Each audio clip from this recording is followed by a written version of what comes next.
Voici le camion qui vient d'ôter la vie à ce jeune homme couché sur la chaussée. Selon les témoignages, c'est une mauvaise manœuvre de son conducteur qui aurait amené à ce drame en matinée du 7 novembre dans la ville de Kribi. Donc le garçon aussi, je ne sais pas d'où il sortait. Sincèrement, je ne sais pas d'où il venait. Donc le temps que je fuis le pick-up là pour rentrer derrière là, j'ai juste entendu le bruit. Quand la tête du camion était déjà passée, le reste de derrière là, avec les roues arrière là, ça l'a complètement froissé au véhicule qui faisait la marche arrière, derrière comme ça là. Et on a juste constaté les dégâts. Réputée pour sa forte affluence, cette gare routière, étroite par le stationnement des véhicules d'agences de voyage, aurait contribué à cet incident. Le pick-up était garé, le pick-up a engagé la marche arrière. Lui, vu que c'est le feu de gabarit qui ont bousculé le monsieur avant de tomber. Donc le camion était déjà passé. Vu que le pick-up voulait sortir, le monsieur avait son jeu pour voulait traverser. C'est comme ça que le pick-up a bousculé le monsieur. Le monsieur tombe. Un autre accident sur cet axe qui interpelle les autorités municipales de la cité balnéaire pour une meilleure urbanisation de la ville.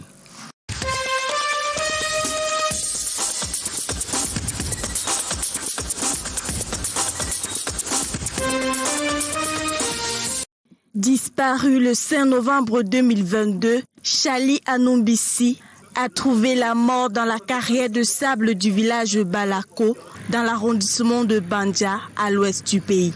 On appelle son téléphone, ça sonne. Mais demain, quand elle est à la maison, non, la maison est fermée, la porte est fermée.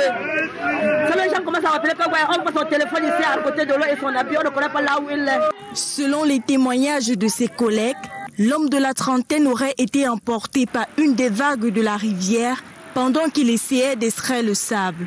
Nous sommes arrivés, on a constaté que sa pirogue n'était pas là. Et ses habits de plusieurs étaient sur les mêmes positions. On a trouvé la pirogue en haut. Et en descendant, maintenant, on lui a trouvé au moins à 15 mètres de là où il y avait la pirogue. Son corps inerte est retrouvé sous le pont de la rivière Lopu ce 6 novembre. Informé, le chef du village et les éléments de la gendarmerie de Bandia sont descendus sur les lieux, s'enquérir de la situation. Ces gens ont trouvé ses habits, ses vêtements en bordure de l'eau. C'est ce qui a donné l'idée, puisqu'il extrait le sable. Ça a permis qu'on parte le chercher, que ses amis le fouillent dans l'eau. Et là, on l'a découvert étant noyé. La dépouille transférée au domicile pour inhumation, l'enquête reste ouverte.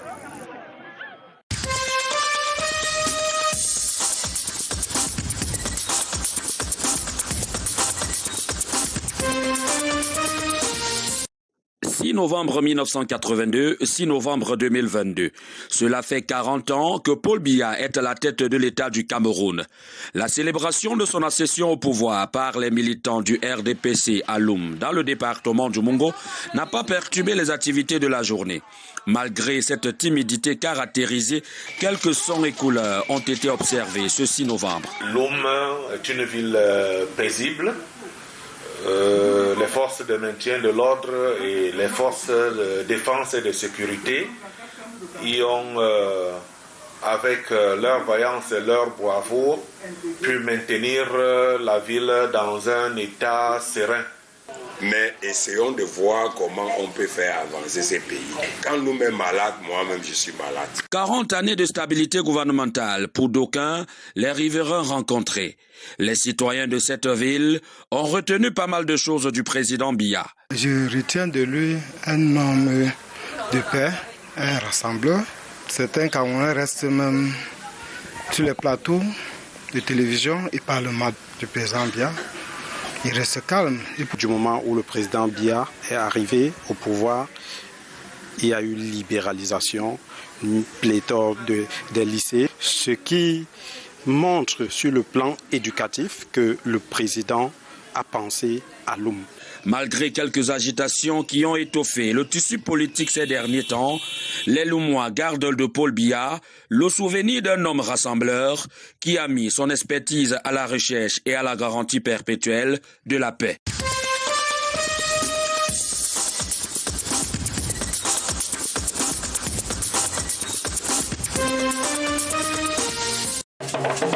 Année ecclésiale 2021-2022, la petite paroisse Nouvelle-Béthanie, fille d'un consistoire, hier engluée dans les querelles intestines de l'église presbytérienne camerounaise, est en fête.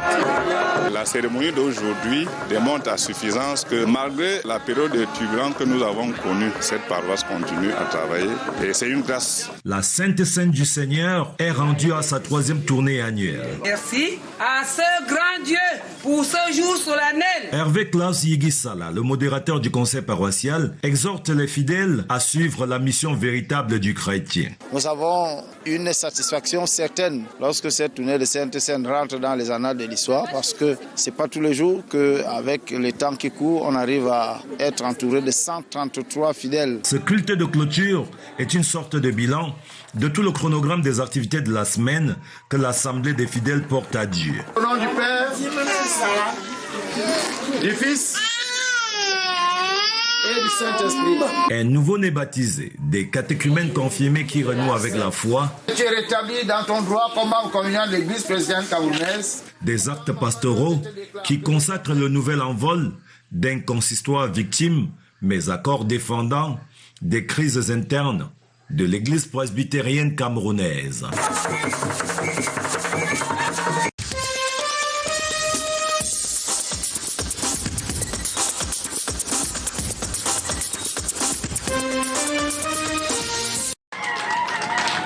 Voici les 10 désignés par les pairs. Ils conduiront désormais la coordination sud du groupement des commerçants et artisans de communes et villes du Cameroun. Je déclare donc installer le bureau régional du Boka-Kodikam pour la région du Sud. La non-organisation était pour beaucoup dans le délabrement récent des relations de ces entrepreneurs avec certaines administrations locales. Le bureau nouvellement installé, n'est-ce pas, nous le sollicitons, nous le souhaitons, nous aidera à améliorer nos conditions de travail avec le commerce. Parce que parmi les agents du commerce, nous en rencontrons plein de mauvaises foi. Le premier changement, c'est de rassembler tous les commerçants de la région du Sud. Ils pourront être le levier et l'interface entre les pouvoirs publics et les pairs. L'installation ici au marché central des Bolova du bureau régional par des pouvoirs publics témoigne du rôle de cette association sous encadrement du ministère des petites et moyennes entreprises, de l'économie sociale et de l'artisanat. Il s'agit de restaurer la confiance au sein des membres du bureau régional d'une part et au niveau des commerçants et artisans de la région du Sud en général, de contribuer à l'hygiène et salubrité, à la dénonciation des actes inciviques et les incivilités, d'être les yeux et les oreilles des autorités administratives. Commerçants et artisans, mais aussi des administrations, misent sur cette interface pour restaurer la confiance dans les relations.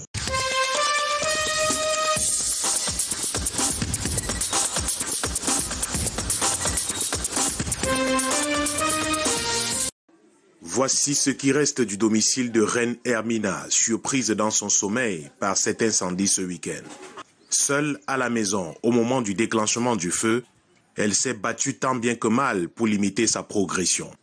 Même le secours à elle apporté par ses voisins quelques minutes après n'a pas stoppé la furie des flammes qui ont tout consumé à leur passage. Bien que l'origine de l'incendie reste à déterminer, la piste d'un court-circuit est évoquée. Dans la chambre, là où on repasse les habits, là, le feu est sorti là-bas. L'enfant m'avait averti la semaine passée que, comme tu vois là, il y a les intercès qui sortent. Quand je voulais repasser les habits, j'ai dit à lui que non, ne pas plus là-bas avec le fer. Bon, je ne sais pas si l'enfant est parti là-bas avec le fer ou s'est déclenché seul. Depuis le passage du feu, le domicile de l'artiste musicienne s'est transformé en un lieu de pèlerinage. Membres de sa famille, amis, connaissances et curieux lui rendent une visite de réconfort. Comme vous me voyez là, les habits que j'ai portés comme ça, là, ce sont mes camarades qui viennent me donner les habits comme ça. Tout l'argent de la réunion, l'argent des gens qui étaient à la maison, l'argent sont tout brûlés. J'ai peur qu'elle choque. L'acte de mon enfant s'est brûlé dedans. Avec tous ces dossiers qu'elle devait envoyer lundi, j'ai passé le temps qu'à la sous-préfecture 2e de Bafoussam pour arranger et modeler tout ça. Malheureusement pour moi, on m'a demandé que si je ne viens pas demain avec le dossier, l'enfant ne compose. Le rite d'extinction du feu se poursuit sur place.